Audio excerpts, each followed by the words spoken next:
Irmãos, 1 Reis, capítulo 19, no verso 9 em diante, diz assim: E a palavra do Senhor veio a ele: O que você está fazendo aqui, Elias? E ele respondeu: Tenho sido muito zeloso pelo Senhor, o Deus dos exércitos. Os israelitas rejeitaram a tua aliança, quebraram os teus altares e mataram os teus profetas à espada. Sou o único que sobrou e agora também estão procurando matar-me. O Senhor lhe disse: Saia e fique no monte na presença do Senhor, pois o Senhor vai passar. Então veio um vento fortíssimo que separou os montes e esmigalhou as rochas diante do Senhor. Mas o Senhor não estava no vento. Depois do vento houve um terremoto, mas o Senhor não estava no terremoto. Depois do terremoto houve um fogo, mas o Senhor não estava nele.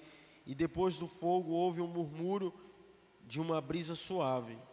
Quando Elias ouviu, puxou a capa para cobrir o rosto, saiu e ficou à entrada da caverna. E uma voz lhe perguntou: O que você está fazendo aqui, Elias? E ele respondeu: Tenho sido muito zeloso pelo Senhor, o Deus dos exércitos. Os israelitas rejeitaram a sua aliança, quebraram os seus altares e mataram os teus profetas à espada. Sou o único que sobrou e agora também estão procurando matar-me.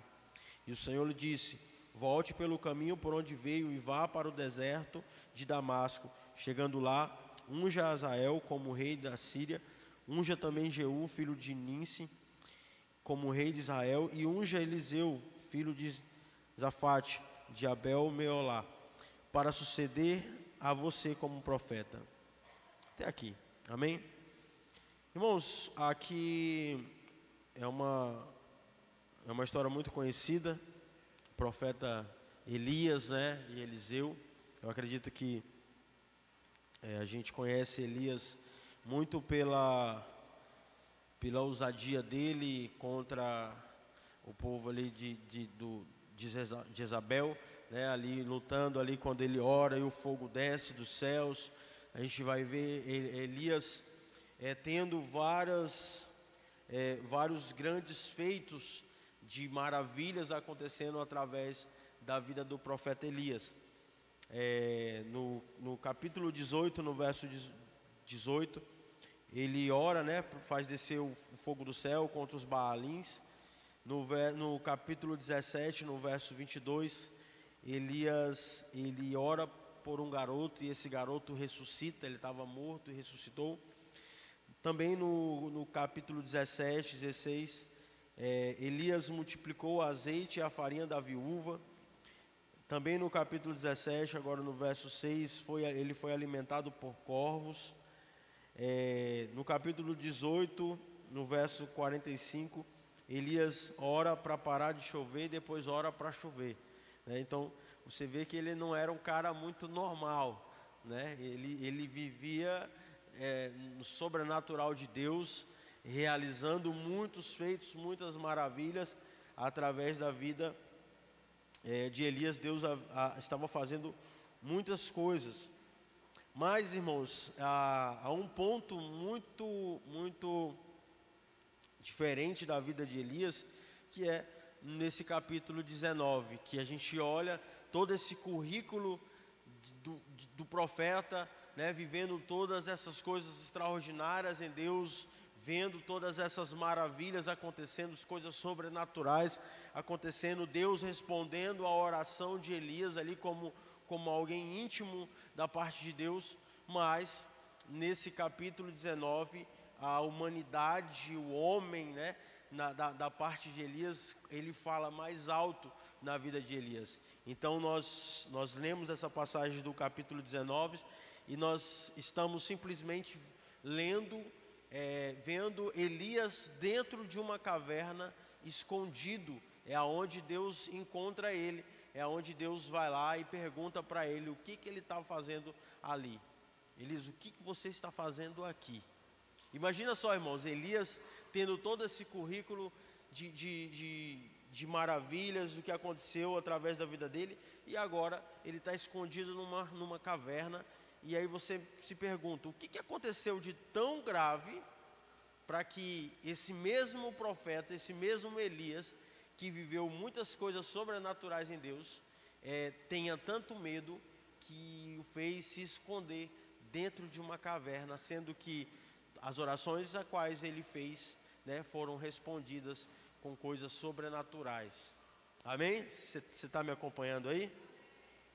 E aí, irmãos, o Senhor ele ministra muito nas nossas vidas através desse texto do Antigo Testamento e através da vida do profeta Elias, porque além dele ser um homem muito espiritual, além dele ser um profeta de Deus, um homem que foi muito usado por Deus, ele era homem. Aleluia? Ele era homem, ele era falho, ele era humano. Glória a Deus. E nesse momento desse capítulo aqui, nós vemos o Elias homem, o Elias uma pessoa normal, o Elias como a gente é, né? Aonde nós podemos nos conectar a Elias, né? A olhar para as nossas vidas e talvez pensar assim, poxa, eu sou... Elias também é parecido com a gente, né? Elias também teve medo. E simplesmente o que causou essa crise no profeta, irmãos, foi um problema chamado Jezabel, né? Estava perseguindo ele e disse que iria matar ele. Então ele se esconde na caverna. Jezabel tira ali o foco de Elias, tira a paz de Elias. E olhando para esse momento, eu comecei a pensar, irmãos, quantas vezes nós também não nos sentimos assim? Porque por mais a gente viver coisas com Deus, momentos sobrenaturais nas nossas vidas, né, um momento ou outro, irmãos, nós vamos ser pegos pela nossa humanidade, nós vamos ser pegos o nosso homem natural, né, e vamos ser levados ou impulsionados a entrar em um lugar de se esconder por medo de algo, por medo de uma situação, mesmo vivendo todas as coisas que você já viveu, mesmo você tendo fé em Deus, mesmo você acreditando que o seu Deus ele é todo poderoso e tudo ele pode fazer. Amém? E se eu perguntar aqui, quantos aqui já tiveram uma experiência com Deus sobrenatural? Levante sua mão aí, você que já teve uma experiência com Deus. Glória a Deus. Então, irmãos, essas experiências com Deus que nós tivemos, ela não nos priva de um dia sofrermos esse mesmo mal, essa mesma crise que o profeta Elias sofreu. Amém? E aqui o profeta Elias, ele estava em sua caminhada com Deus, fazendo tudo aqueles acontecimentos, e nesse momento ele para, né? Ele se esconde por causa dos problemas que vieram por meio do seu ministério, por meio da sua missão aqui na terra, né? Porque Jezabel realmente estava perseguindo ele, por ele ser um profeta de Deus e profetizar contra, né, o povo ali. E ele preferiu, naquele momento, ficar escondido do que enfrentar aquele preço que ele havia ter que pagar. E aí, irmãos, muitas vezes nós nos encontramos também assim. E uma das coisas aqui nesse texto que mais me chama a atenção é a pergunta de Deus para o profeta. E todas as vezes que eu medito nesse texto, eu fico com essa pergunta de Deus, né, no meu coração, na minha mente, lembrando ali sempre, quando eu me encontro acuado, me encontro escondido, me encontro com medo, eu preciso ouvir essa pergunta de Deus e me perguntando, o que eu estou fazendo aqui? O que eu estou fazendo aqui escondido? O que eu estou fazendo aqui parado? O que eu estou fazendo aqui que eu não estou fazendo aquilo que Deus quer que eu faça? O que eu estou fazendo aqui que eu não estou vivendo a vontade de Deus para a minha vida? O que eu estou fazendo aqui parado, estacionado em um lugar da minha vida, em uma caverna que eu encontrei na minha vida, que na minha mente eu coloquei que este lugar é o lugar seguro e não correndo os riscos, né, por viver a vontade de Deus? Porque, irmãos, nós cantamos, como nós cantamos a canção agora há pouco, essa é a minha promessa. Como é, Derek? Gastarei minha vida para te coroar. Irmãos, isso custa tudo. Aleluia. Adorar a Deus custa tudo das nossas vidas. Então, é essa a promessa que a canção diz, esta é a minha promessa, eu gastarei a minha vida para te coroar. Ele está dizendo que essa é a minha promessa de viver a tua vontade acima de todas as coisas, acima dos meus medos, acima das minhas incapacidades, acima dos meus defeitos, das minhas mazelas, das minhas crises, mas eu estarei em um lugar no Senhor, eu estarei em um lugar fora da caverna, amém? E aí Elias se toca nessa fazenda e Deus encontra Elias lá na fazenda, Deus vai lá na caverna, né? E aí Deus chega lá na caverna e faz essa simples pergunta para Elias. E sabe o que é mais interessante? Que você vai ver que Deus faz duas vezes a mesma pergunta e Elias responde duas vezes a mesma resposta. Você prestou atenção? Nós lemos, parece que o texto está se repetindo. Deus pergunta para Elias: o que você está fazendo aqui? E aí Elias tem um texto, né? Ele é como se ele tivesse decorado ali o texto que ele criou no chat GPT, brincadeira. Ele criou um texto que é a tese que ele criou para convencer a si mesmo de que a caverna era o melhor lugar para ele. E aí ele quer convencer a Deus, só que o motivo da qual ele está na caverna, ele não fala. Você prestou atenção que o motivo de qual ele está na caverna, ele não diz? O que ele diz? Ele diz assim para Deus, olha só que bonita a resposta. Só que Deus conhece o nosso coração, irmãos, amém? E aí ele diz para Deus assim: tenho sido muito zeloso, Senhor. Olha que bonito. O Deus dos exércitos, os israelitas rejeitaram a tua aliança, despedaçaram os teus altares e mataram os teus profetas à espada. Sou o único que sobrou. E agora também estão procurando tirar a minha vida. Tipo assim, Deus, eu estou protegendo o seu plano. É isso que ele está falando para Deus.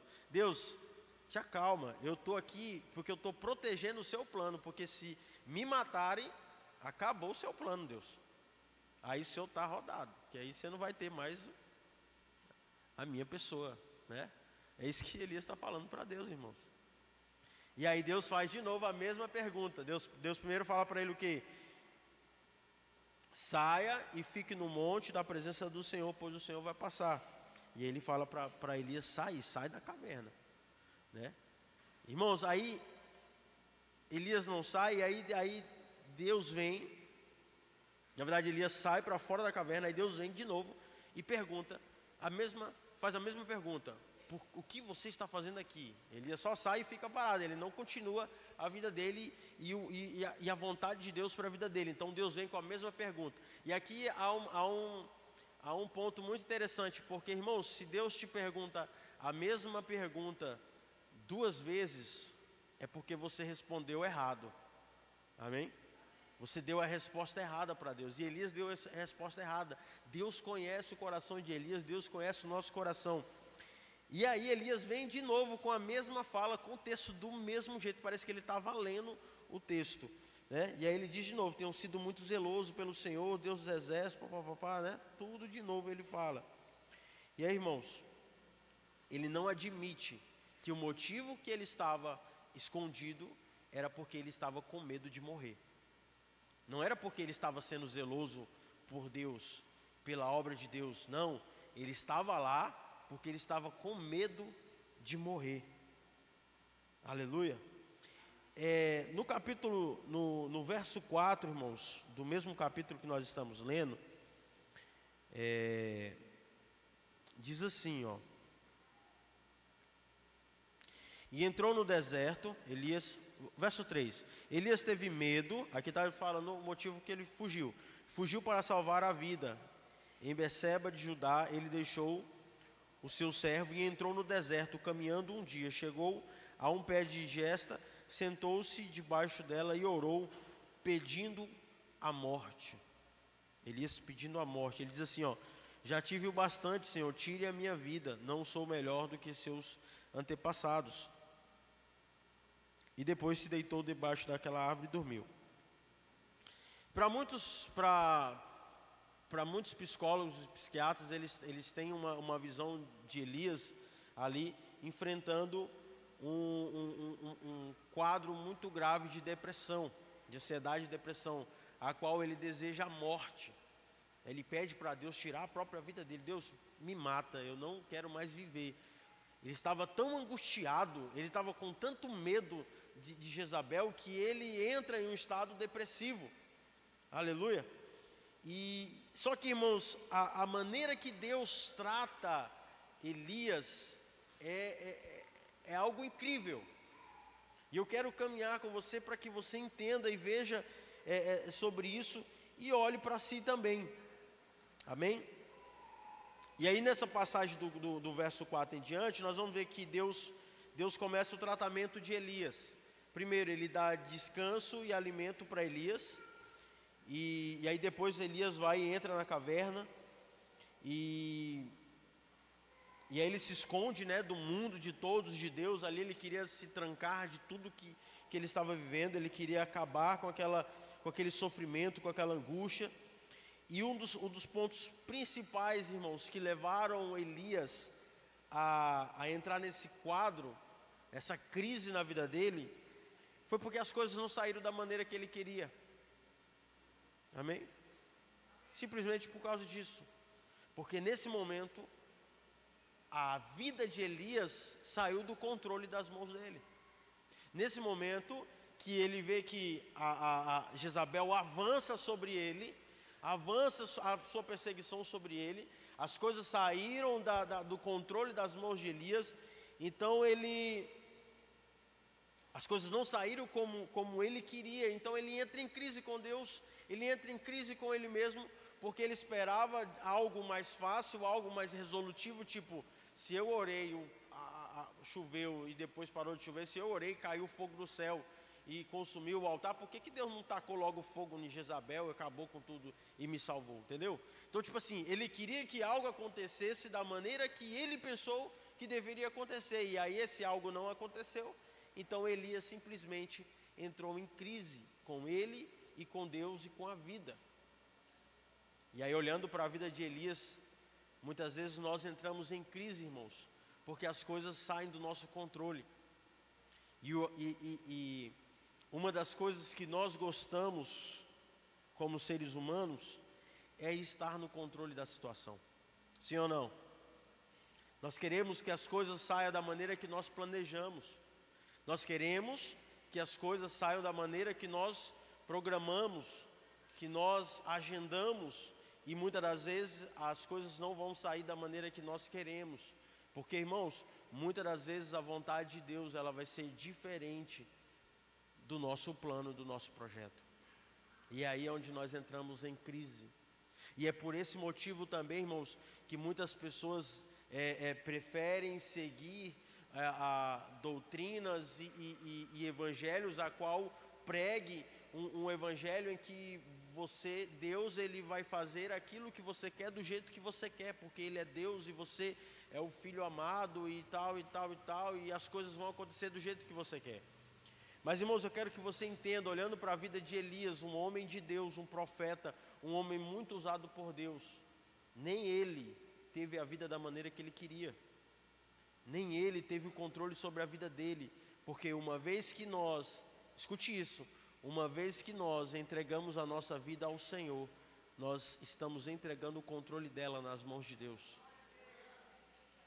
E eu vou te falar, Deus controla a nossa vida, Ele é soberano sobre as nossas vidas, não é simplesmente para fazer aquilo que nós desejamos que Ele faça, mas é para Ele fazer a vontade dEle através das nossas vidas. É para Ele, quando nós entregamos, irmãos, isso é muito forte, muito sério. Quando nós entregamos a nossa vida para o Senhor, quando nós entregamos para Ele o controle das nossas vidas, Ele vai controlar a nossa vida para a realização do plano dEle, do propósito dEle. Aleluia. E há um propósito eterno para a igreja do Senhor. Deus tem um plano e esse plano está sendo executado desde a criação do Éden, desde a criação do homem. Deus não vai mudar o plano dele, irmãos, para agradar você. É difícil ouvir isso, né? Mas Deus não vai mudar o plano dele para fazer o que você quer que ele faça. E quando nós entendemos isso, irmãos, nós começamos a desejar o que Deus deseja. E esse é o ponto ápice de um cristão, é nos curvarmos à vontade de Deus ao tal ponto que o nosso coração começa a desejar as coisas do alto. E o que é as coisas do alto, irmãos? Não é desejar ir para a cidade santa, para o lugar onde tem as ruas de ouro, de cristal, não. Desejar as coisas do alto é desejar a vontade de Deus nessa terra. É amar o que Deus ama, é desejar o que Deus deseja, é chorar pelo que Deus chora, é sentir os anseios de Deus e vivê-los nessa terra. Aquilo que Deus deseja, o plano dele ser realizado. Amém? E a Bíblia, ela é bem clara em tudo aquilo que nós, como filhos de Deus, como igreja do Senhor, precisamos viver nessa terra. E aí é onde está o ponto principal da vida de um cristão, porque nós temos duas escolhas.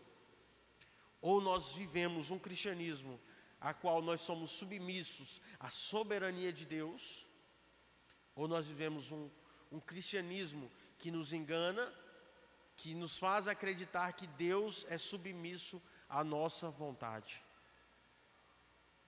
Aleluia! Você pode dar um glória a Deus? Porque a nossa bênção, irmãos, é fazer a vontade do Pai. A nossa vitória é glorificar o Filho. Essa é a nossa vitória. A nossa recompensa, irmãos, é o próprio Cristo. Aleluia! E é esse evangelho, irmãos, que nós precisamos nos alimentar dele dia após dia. Porque nós vamos estar sempre sendo tentados a ir pelo lado mais fácil, pela porta mais larga, pelo caminho mais largo. Mas não, é nos entregarmos à vontade boa, perfeita e agradável. A nós? Não, a Deus. A vontade de Deus, ela é boa a Ele, agradável a Ele, perfeita a Ele. Aleluia. E muitas vezes nós achamos que a vontade de Deus, ela é agradável a nós. Irmãos, muitas das vezes não é, porque a nossa vontade é outra. Glória a Deus. Irmãos, eu fico muito feliz com o que Deus tem feito. Sabe,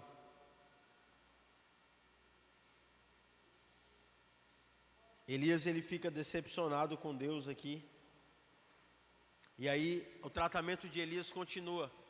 Ele entra nessa crise, né, de perder o controle da situação. Ele entra nessa crise em que a vontade de Deus está sendo agradável a Deus e não a ele. E aí Deus ordena que ele faça o caminho de volta. Ele está intocado dentro de uma caverna, escondido, e Deus está falando assim: agora você vai fazer o caminho de volta. E aí nesse caminho de volta, irmãos, Deus fala para Elias que ele vai encontrar um remanescente, um jovem chamado Eliseu, e que ele vai investir na vida daquele jovem. E aqui é o ponto sensacional dessa palavra, porque Deus trata a depressão de Elias mandando ele discipular uma pessoa. Glória a Deus.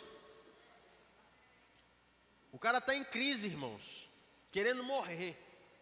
Elias está em crise, querendo morrer, dentro de uma caverna, no escuro, no breu, não querendo ver gente. Se tinha uma coisa que ele não queria, era ver gente. E aí Deus fala assim: vou tratar você, vou tratar a sua depressão, vou tratar a sociedade. Você vai cuidar de Eliseu, você vai investir na vida de Eliseu. Você vai voltar, vai fazer o caminho de volta. No caminho você vai encontrar um jovem, um remanescente, e você vai investir na vida daquele jovem.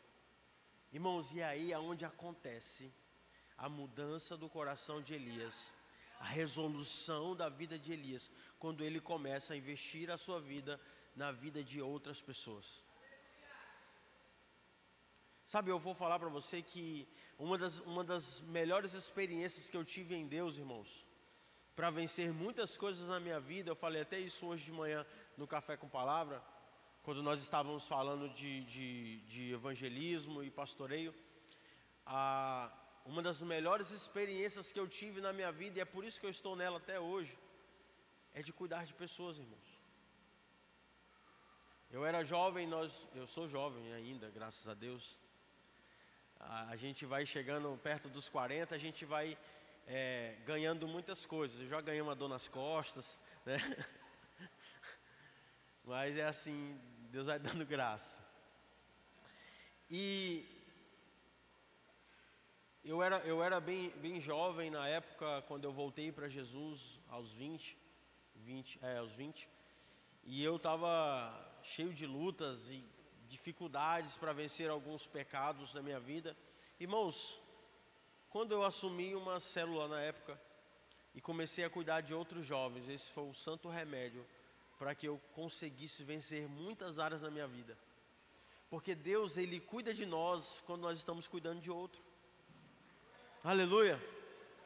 E aí muitos de nós não queremos ter o trabalho, nós não queremos ter a responsabilidade, nós não queremos ter esse investimento na vida de outra pessoa, porque é cansativo, porque vai tomar tempo. Você já está lutando os seus problemas, você já está se esforçando demais para ser salvo e para ir para o céu. Então como é que eu vou cuidar de outra pessoa se eu não estou conseguindo, nem eu estou conseguindo ir, eu vou levar outra pessoa? Vai, irmão, você vai conseguir. Amém? Porque nós somos chamados a isso. Às vezes a gente chega na igreja e uma das pequenas crises de um novo convertido, ou de uma pessoa que migra de uma igreja para outra, quando chegar em outra igreja, é descobrir para que eu fui chamado, qual é o meu chamado. Será que o meu chamado é cantar aqui em cima, igual o Derek? Mas eu canto lá em casa e até os cachorros começam a latir, porque... Então será que meu chamado é cuidar lá nos kids? Mas eu não tenho paciência com criança, né? Será que o meu chamado é isso? Você fica numa crise assim, porque você quer fazer alguma coisa, você quer servir, você quer mostrar serviço para os seus irmãos. Nós temos um chamado universal dos filhos de Deus. Você sabe qual é? Você sabe? Me ajuda aí, fala mais alto. Ide e pregai o evangelho. Tá vendo? Vocês sabem, aleluia. Irmãos, nós temos uma comissão, um chamado universal da igreja, do reino de Deus, que é ir e pregar o evangelho. Aleluia. Então, irmãos, quando nós nos colocamos nessa posição, quando nós aceitamos essa responsabilidade de a nossa vida servir para ajudar outra pessoa, talvez você fale assim: pastor, mas eu não tenho muito conhecimento, eu não sei muita coisa. Irmãos, você só precisa ser salvo e ter o Espírito Santo dentro de você. Aleluia. E isso eu acredito que você já é salvo e você já tem o Espírito Santo. Então você tem tudo que você precisa para falar de Deus para uma pessoa, para pegar uma pessoa pela mão e levá-la junto com você e falar assim: agora eu vou andar do seu lado. Mas eu não tenho força de ir para a igreja, não tenho força de servir a Jesus, eu tenho muitos pecados. Você não tem força? Eu também não tenho não. Vamos junto. Nós vamos nos ajudando, um ajudando o outro. Vamos caminhar juntos, vamos para Jesus, irmãos. Automaticamente, ao mesmo tempo que você cuida de outra pessoa, Deus cuida de você. E ao mesmo tempo que você ajuda outra pessoa a vencer as suas mazelas, as suas crises na sua vida, Deus cuida e ajuda você também. Glória a Deus. E aí, irmão, foi quando eu entendi que este lugar de quem cuida é bom, porque essa responsabilidade de quem cuida nos faz estar mais firmes em Deus, por muitos motivos, e principalmente porque, irmãos, por todo o tempo da minha vida que eu lutei por mim mesmo, tipo assim, Eu estava firme em Deus, mas se eu caísse estando firme, não afetaria ninguém, só afetaria a mim mesmo. Todas as vezes eu caí. Mas a partir do momento que tinha pessoas olhando para mim, e eu comecei a notar e falar assim, rapaz, se eu cair, vai afetar essas pessoas, então eu vou ficar de pé por eles. Eu vou continuar de pé por eles. Irmãos, começamos com alguns jovens naquela época, e foi crescendo, Deus foi nos levando a cuidar de mais pessoas, e desde lá, irmãos, desde lá para cá, né, o Senhor me manteve de pé, porque eu estava cuidando de pessoas, simplesmente. Então deseje cuidar de pessoas. Se você está preso numa caverna, você está distante do Senhor, distante do propósito de Deus, entenda, você tem um propósito maior, que é cuidar de pessoas. Então se disponha a isso, encontre o Eliseu da sua vida e comece a investir na vida dessa pessoa. Amém? Encontre o Eliseu no caminho da sua vida, irmãos, traga para perto de você e comece a discipular essa pessoa. É isso que Deus quer de nós, é isso que Deus quer da sua igreja, é isso que Deus quer. Então Deus tratou a crise de Elias, mandando ele discipular Eliseu. E aí, olhando para toda essa história, irmãos, nós temos um ponto muito certo, que Deus não quer que você fique dentro de uma caverna. Às vezes a pessoa fala, não, é meu tempo de caverna, eu estou recolhido, eu estou guardado, eu preciso de um tempo, né, um ano de descanso, eu vou ficar aqui guardado. Não, irmão, Deus não quer que você fique dentro de uma caverna. Amém? Você não é o homem das cavernas, e nem a mulher das cavernas. Aleluia? Você é um filho de Deus que precisa se manifestar nessa terra, porque a criação espera com grande expectativa a manifestação dos filhos de Deus, e não há como você manifestar o reino de Deus, irmãos, dentro de uma caverna. Nós que somos filhos de Deus, nós precisamos sim ter contato com pessoas. Amém? Nós precisamos sim, irmãos, não estar apenas no nosso convívio eclesiástico, gospel, igrejal, né? Porque a gente acostuma ter os amigos da igreja e a nossa vida começa a ficar só rodeado dos amigos da igreja, e aí chega um momento que nós não temos mais o nosso campo missionário, porque todas as pessoas que nós temos contato são cristãos, né? Como é que as pessoas vão ouvir de Jesus se nós nos fecharmos em um clube social cristão gospel do manto? Não, irmãos, nós precisamos conectar com outras pessoas. Nós precisamos, como filhos de Deus, ter amigos que não são cristãos também. Nós não podemos ser influenciados pelas práticas deles. Amém? Mas nós precisamos sim ter amigos, partir o pão na mesa de quem não conhece a Jesus.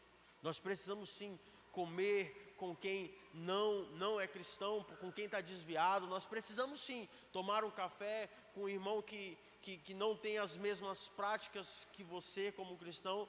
Nós não podemos ser influenciados por essas pessoas, mas nós vamos ter esses momentos e vamos ter essa conexão com eles, porque nós temos um propósito maior, que é levar Cristo para a vida dessas pessoas. E quem sabe lá você não encontra o seu Eliseu, a pessoa que você vai colocar do lado e vai levar ela para Cristo e vai cuidar dela, e você vai investir a sua vida nela. Aleluia. Talvez você esteja recolhido na sua vida, talvez hoje você não tenha vivido o que você já viveu em Deus um dia. Talvez você já viveu muitas coisas em Deus, mas hoje você não está mais vivendo tudo aquilo que um dia você viveu. E irmãos, talvez você tenha até as respostas perfeitas para isso, né? Bem convincentes, que convenceram você mesmo de que a caverna ela é o melhor lugar para você nesse tempo. Mas Deus te trouxe aqui nessa noite para te perguntar mais uma vez: o que você está fazendo aqui? Porque, irmãos, não foi para isso que o Senhor te criou. Aleluia. Não importa o que você viveu, não importa o quão distante você esteja, não importa o quão profundo de uma caverna você esteja, Deus não te criou para este lugar. Aleluia. Deus, Ele quer usar, irmãos, a sua vida nessa terra. Deus quer fazer através da sua vida. Aleluia. Deus quer glorificar o nome do Filho através de você. E eu sou a prova disso, irmãos. Porque muitas das vezes eu olho e falo assim: Deus tem pessoas, irmãos, muito mais capacitadas do que eu para estar pastoreando essa igreja. Desde quando Deus começou a fazer algo através da minha vida lá atrás, lá com 22 anos, quando nós assumimos a juventude lá de Dom Eliseu, Deus tinha pessoas muito mais capazes. Na verdade, não tinha capacidade nenhuma de assumir uma juventude e cuidar de jovens naquela época. Eu e Vanara, nós tínhamos nem um mês de casado quando nós assumimos a juventude da igreja. Vanara veio da Assembleia de Deus com uma mentalidade totalmente diferente. Nós éramos totalmente opostos em como conduzir uma juventude. Porque por ela já fazia logo um coral, né? Levantava todo mundo assim, igual na Assembleia, e eu já tinha outro jeito, era o pastor Jean gostou. Né? Mas irmãos, entenda uma coisa.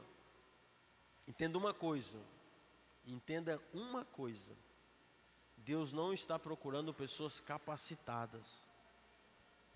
Deus está à procura de pessoas disponíveis. Isso é incrível, irmãos. Isso é maravilhoso, sabe por quê? Porque, irmãos, eu não sou capacitado, mas eu estou disponível. Então Deus nos inclui ao plano dele, perfeito.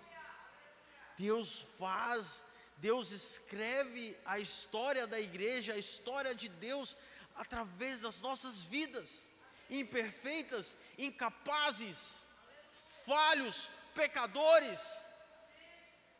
Irmãos, isso me dá muita alegria, e me tira um peso muito grande, porque eu não preciso ter uma performance para que Deus me use.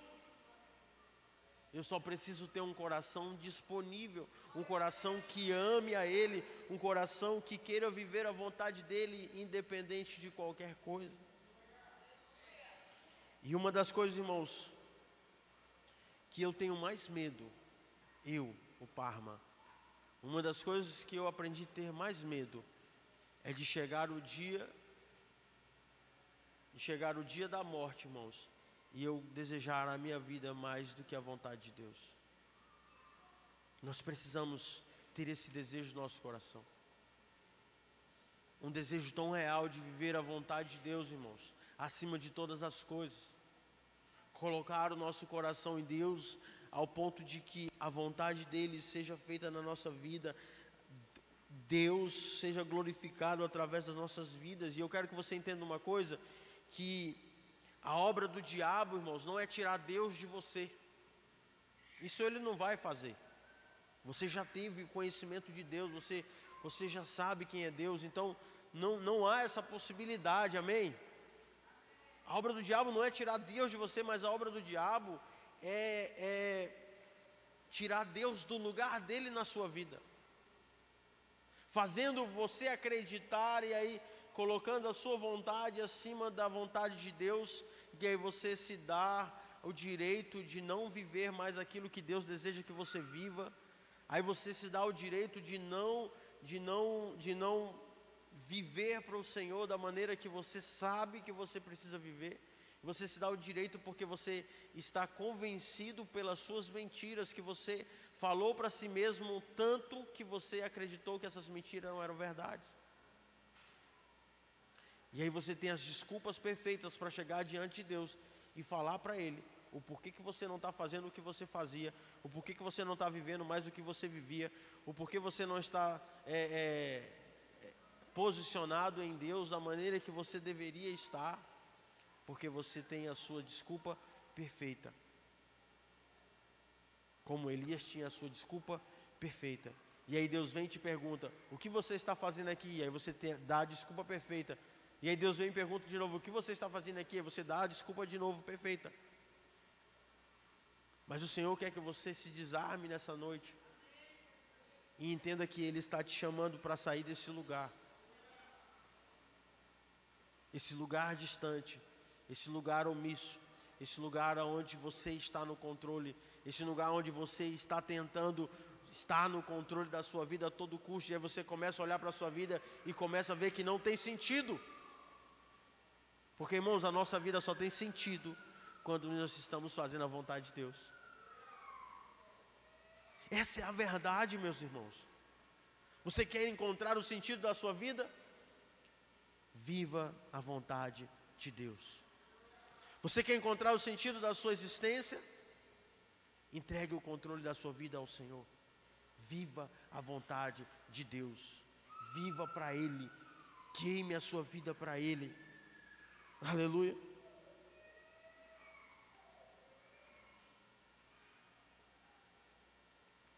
E uma vez as coisas não saindo como você deseja, assim como Elias estava, e muitas vezes a frustração, o medo, o achar que Deus não está te ouvindo, porque, irmãos, quando nós acreditamos, olha isso aqui, você precisa tirar da sua cabeça isso. Quando nós acreditamos que Deus, Ele precisa estar submisso à nossa vontade, ao nosso querer e aquilo que nós desejamos, nós nós vamos sempre estar em crise conosco e com Deus. Vamos começar a achar que Deus não está nos ouvindo, porque nós estamos pedindo algo e Ele não está fazendo. Porque nós estamos acreditando que Deus deve fazer o que nós estamos pedindo. E me mostra na Bíblia onde é que Deus está falando que Ele deve para você alguma coisa. O que Deus nos deve, irmãos? O que você fez para Deus para Ele te dever alguma coisa? Jó entra nessa crise também, e aí Deus pergunta para Jó, né, uma conversa assim bem simples com Jó. Jó, onde é que você estava quando eu botei as estrelas no firmamento? Jó, onde é que você estava quando eu dei o limite dos mares? Jó, onde é que você estava quando eu fiz isso, fiz aquilo? Jó, eu não estava em lugar nenhum. Então, abaixa a bola, Jó. Como diz lá em São Paulo, diminui. Calma. Você não... Ei, eu sou o soberano de Israel. O lugar mais seguro de estarmos, irmãos, não é dentro da caverna. O lugar mais seguro de estarmos é dentro, no centro da vontade de Deus. Mesmo que isso, escute, mesmo que isso custe a nossa própria vida, ainda assim, o lugar mais seguro de estar é no centro da vontade de Deus. E a igreja primitiva entendeu isso. Quando os irmãos eram lançados, nossos irmãos em Cristo eram lançados no Coliseu para servir de atração para aquele povo, para o imperador Nero. Quando os cristãos eram lançados para serem devorados pelos leões, irmãos, eles estavam no lugar mais seguro que uma pessoa pode estar. Pode não parecer para nós, mas eles estavam. Sabe por quê? Porque nem a morte pode nos separar desse amor. Então, irmãos, nós precisamos entender isso.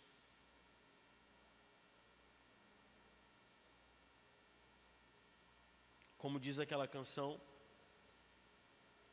há um propósito eterno, há uma razão para a existência.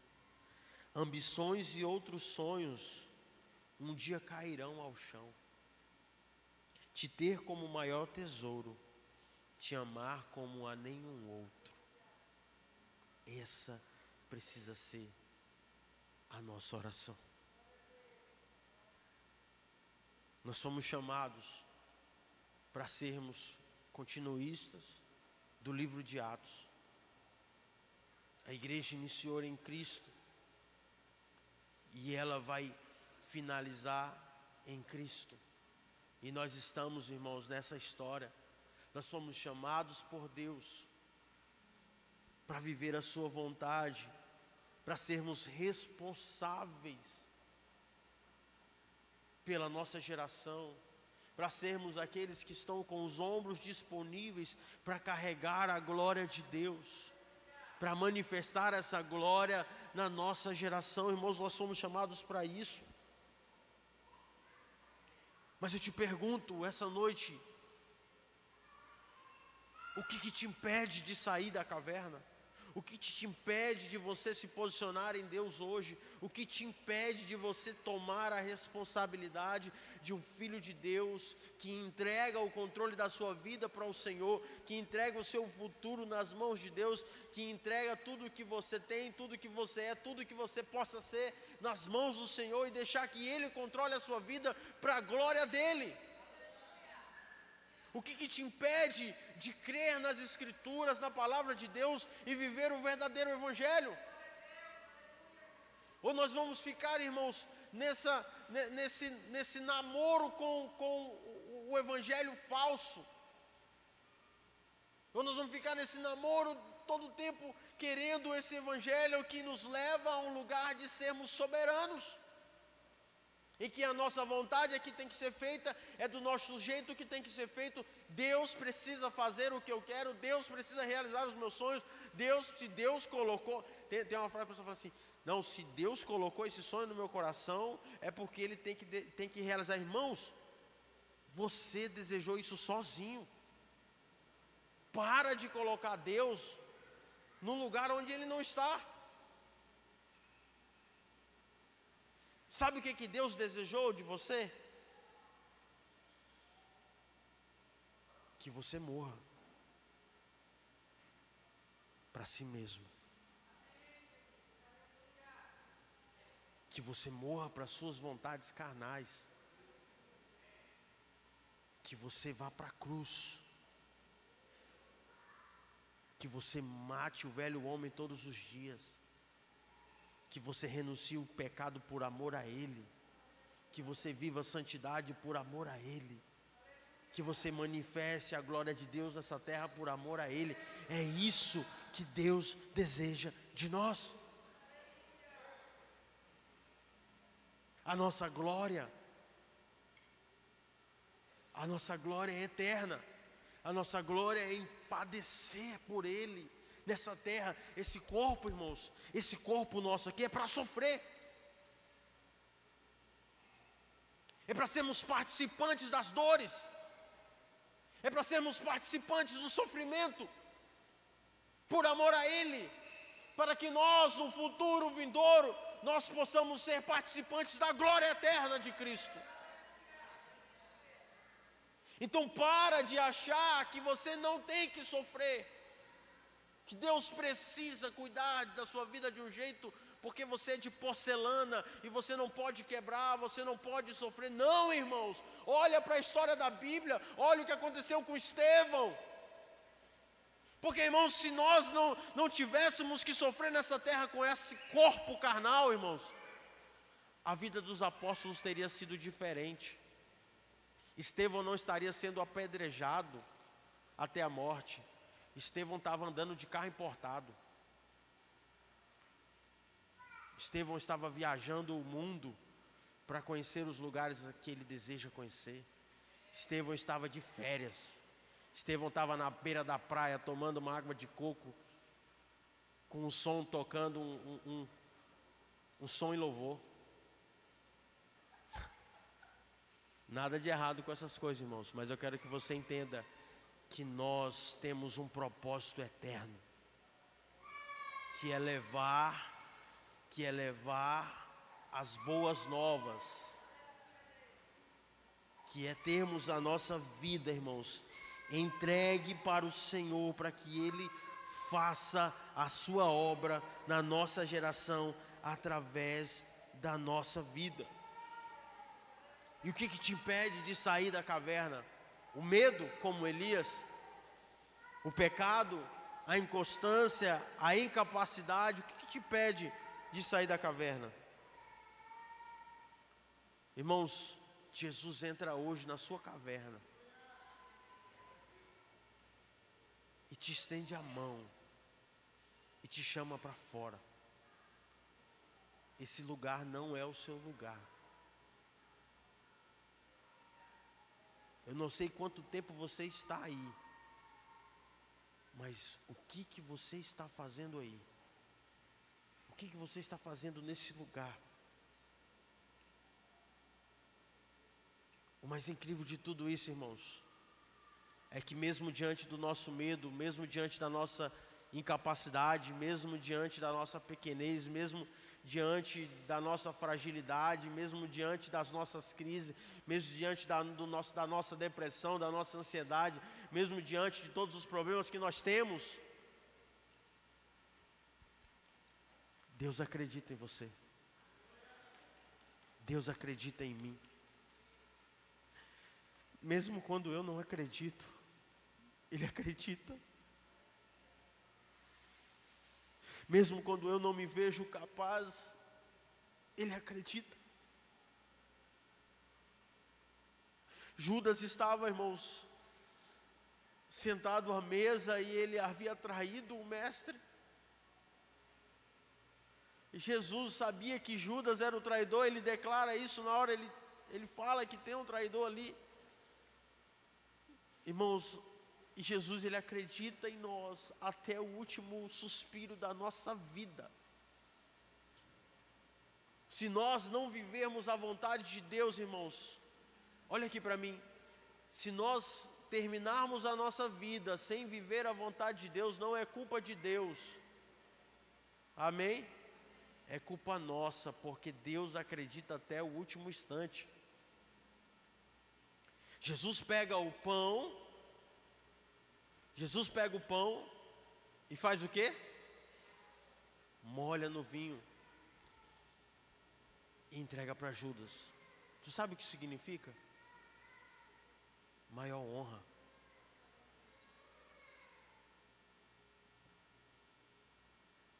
No Oriente Médio há essa tradição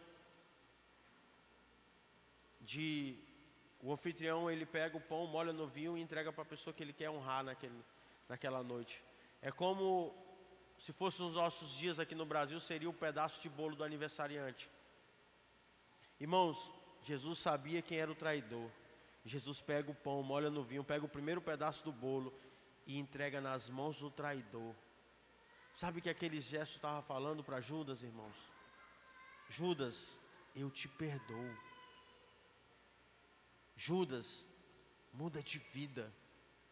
Judas, eu acredito em você. Judas, viva a minha vontade.